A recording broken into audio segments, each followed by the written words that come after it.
It's not unusual to have fun with anyone, but when I see you hanging about with anyone, it's not unusual to see me cry. I wanna die. It's not unusual to do. Why can't this crazy love be more?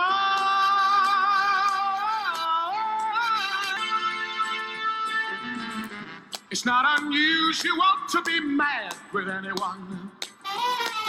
It's not unusual.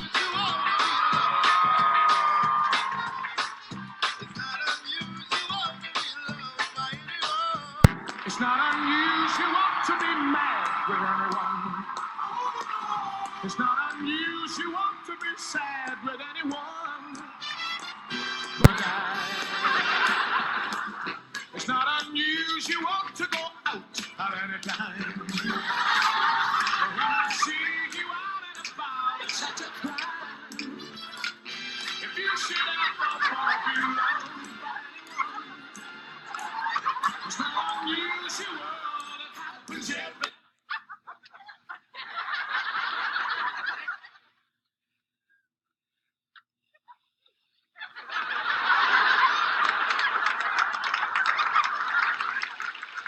Oh man, not another day like last Tuesday.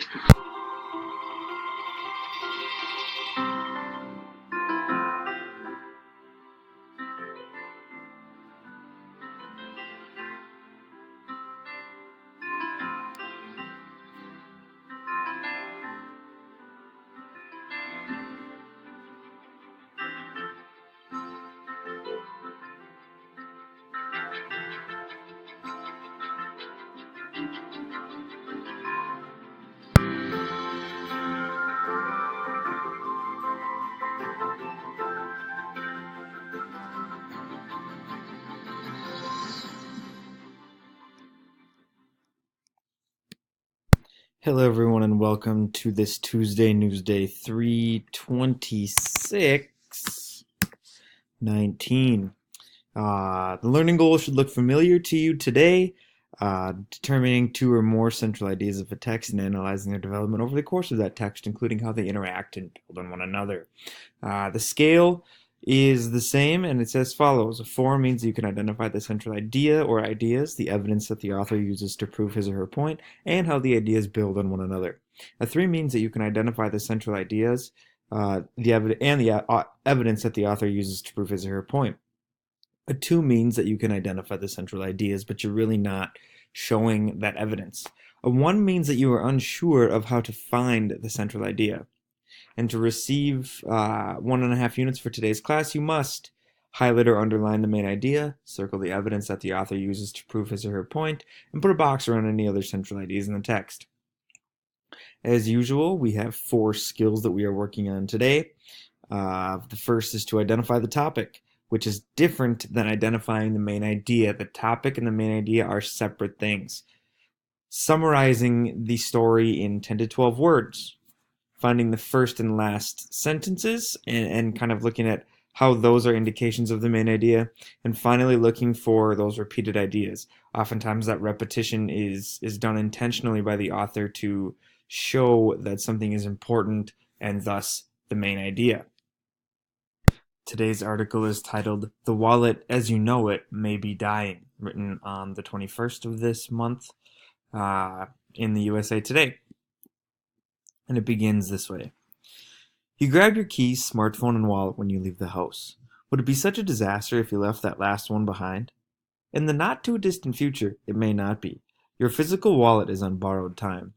Your phone, after all, increasingly provides the utility in digital form for the many reasons you schlep a Costanza-sized billfold in the first place, from showing off pictures to making mobile payments. We pause here. A bit of trivia. What is the Costanza-sized wallet a reference to? Does anybody know? Anybody know? Without this big wallet. It's more comfortable. It doesn't matter if it's more comfortable, it's wrong. Why? Because important things go in a case. You got a skull for your brain, a plastic sleeve for your comb, and a wallet for your money. Look at the this thing? It's huge. You got more cow here than here. I need everything in there. Irish money? I might go there. Show this card at any participating Orlando area Exxon station to get your free Save the Tiger poster. Just give me that. Give me some of those sweet and lows. Anyway, the Costanza-sized billfold in the first place, from showing off pictures to making mobile payments. Think about it. At the airport, you hand your iPhone or Android handset rather than a paper document to the TSA agent who inspects and scans your boarding pass. You scan your phone entering ballparks, movie theaters, and concert halls too. Most states will accept an electronic copy of your mobile insurance's ID card during a traffic stop. Students at Duke, University of Alabama, University of Oklahoma, Temple, Johns Hopkins, and Santa Clara can or will soon be able to use the wallet app inside iPhones as contactless student IDs. Other colleges are presumably to follow. It may not be long before you use your phone as your corporate ID as well, something Apple employees already do at Apple's Park headquarters. And yes, more and more of you are letting your smartphone sub for cash, debit, and credit cards through the likes of Apple Pay, Google Pay, Samsung Pay, Cash App, Venmo, PayPal, and other payment services. We're nearing the point where the pendulum is shifting to the preference for digital forms of payment and identity, says Tiffany Conway, Director of Field Marketing for Government Programs at Gemalto, a global digital security company that produces digital driver's license, under the heading Concerns about Safety. For sure, the demise of the physical wallet is not imminent. Vocab word? Consumer habits are tough to crack, and the use of some version of a wallet to cart money and other possessions dates as far back at least as ancient Greece. For all the talk of a cashless society, paper currency isn't going away anytime soon. Still, 68% of 1,218 smartphone owners surveyed by SurveyMonkey's audience on USA Today's behalf last month say that it is likely that smartphones will eventually replace the need for wallets entirely. Nearly half, 45%, think that wallets will be obsolete in the next 5 years or less. Such an eventuality remains a ways off for Seth Buckwalter, a public relations manager at Sparkloft Media in Portland, Oregon. Buckwalter uses Venmo and Apple Pay on his iPhone, but he also epitomizes the consumer who remains reluctant to send the wallet out to pasture. People are very accustomed to looking and breaking their phone or running out breaking their phone or running out of battery, he says. Having that backup plan with cash or cards in their wallet is a kind of safety net. Concerns about security are one key reason people don't feel comfortable ditching their wallets. 58% of SurveyMonkey respondents want to make sure that they have better phone security before they stop using their physical wallet altogether.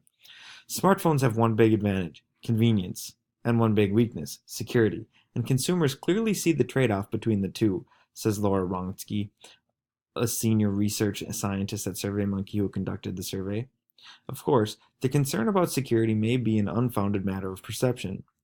If I hand you my phone and you hand me your physical credit card, who is going to have better luck running up some charges, says Elias Guerrera, CEO of Pop Wallet, a B2B mobile wallet company in New York.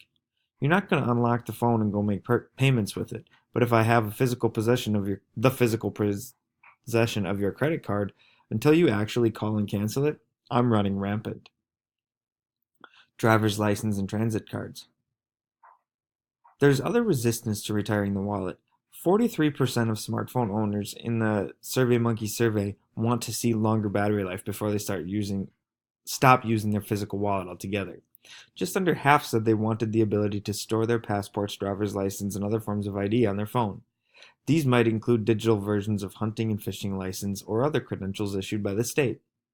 The early stages of making this happen are underway, though challenges remain. IDEMIA began testing a mobile driver's license, MDL, with the state of Iowa in 2015. A test Delaware came later, and another will start up soon in Oklahoma. In 2016, Gemalto received a 2-year grant from the U.S. National Institute of Standards of Technology to pilot smartphone-based digital driver's licenses in Colorado, Idaho, Maryland, Wyoming, and Washington, D.C. With IDs in particular, long gone are the days where a physical driver's license was just a physical driver's license, Conway says. The physical driver's license is just a format of that digital record that already exists today. But now you're able to access it through the convenience of your smartphone or potentially, in the future, a smart watch or smart piece of jewelry.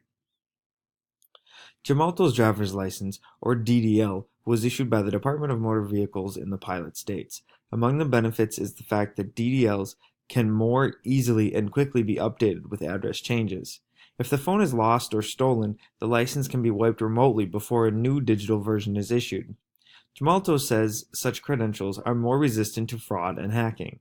What's more, consumers with DDL can choose to share only the personalized ID data for the situation at hand, whether presenting credentials to a police officer or at an airport checkpoint, or even to prove that you were of drinking age. The bartender would only be able to see your picture with an indication that you are over 21 or under 21.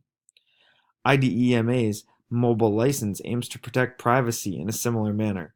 When I go to show my physical driver's license today, I'm basically disclosing my name, my address, my full date of birth, and a lot of personally identifiable information that isn't needed to enable that transaction, says Matt Thompson, a senior vice president for identity solutions at IDEMA. A mobile driver's license only discloses the information that's necessary for the transaction you're trying to conduct. Another privacy precaution. The DMV that issues the digital license cannot track you as you drive around. Moreover, if you are pulled over by law enforcement on the highway, you'll remain in possession of the phone, since the officer can access your credentials wirelessly via Bluetooth Low Energy.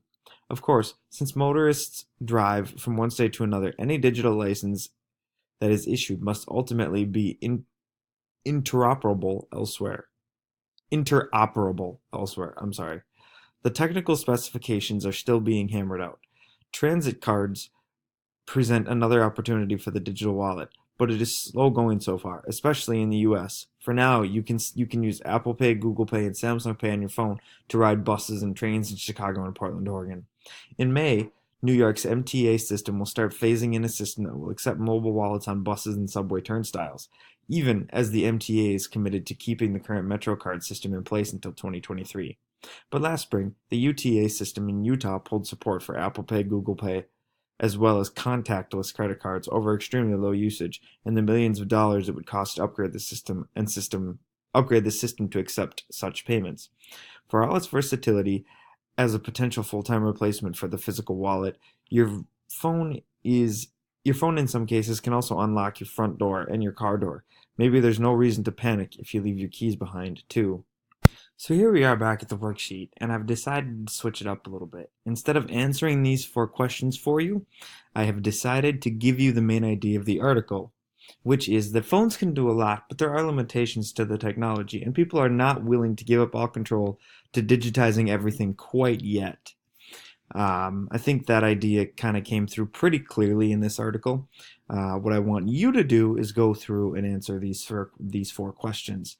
Once you've done that, you have earned your unit for today. To earn the extra half unit and full units for this lesson, include the vocab as well. Thank you for experiencing the first TuesNews with me. And just like always, ciao for now.